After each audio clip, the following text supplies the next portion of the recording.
Very grateful tonight for this meeting. The beautiful prelude and hymns by our organist, Jim.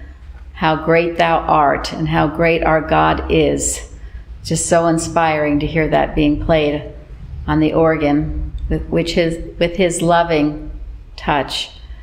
I'm grateful to hear all the beautiful healings that are going on in our church, to realize God's presence and power are with us all. And for those readings about our consciousness, that God is our mind. Here we've been taught in the morning, first thing, to know that God is mind, God is my mind, God is the only pure and perfect mind. And to keep aligned during the day with that mind, to be aware of what we're thinking, and to only accept the thoughts from God, the loving, true thoughts from God, and not to let any of the negative, fearful thoughts come in.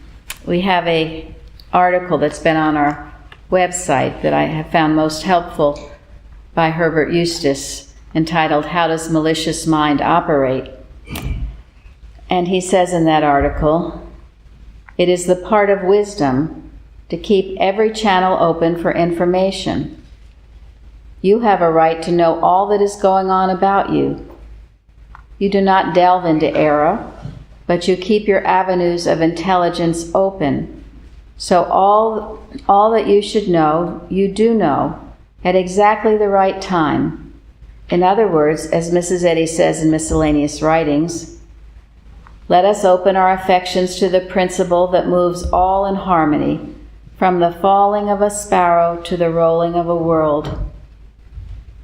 Nothing is either too insignificant or too important for you to know if it is right for you to know, and you cannot know it if it is not right. You must realize this, for evil suggestions is quite as likely to fill you with a lot of unnecessary trash as to stop you from knowing that which you should know. Always be on your guard.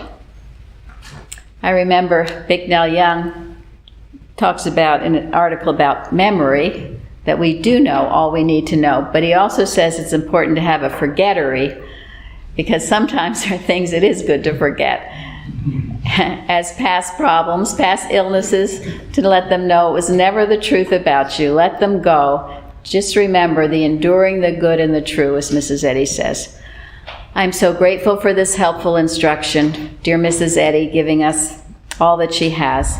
Thank God for this church. Grateful to be with you all tonight.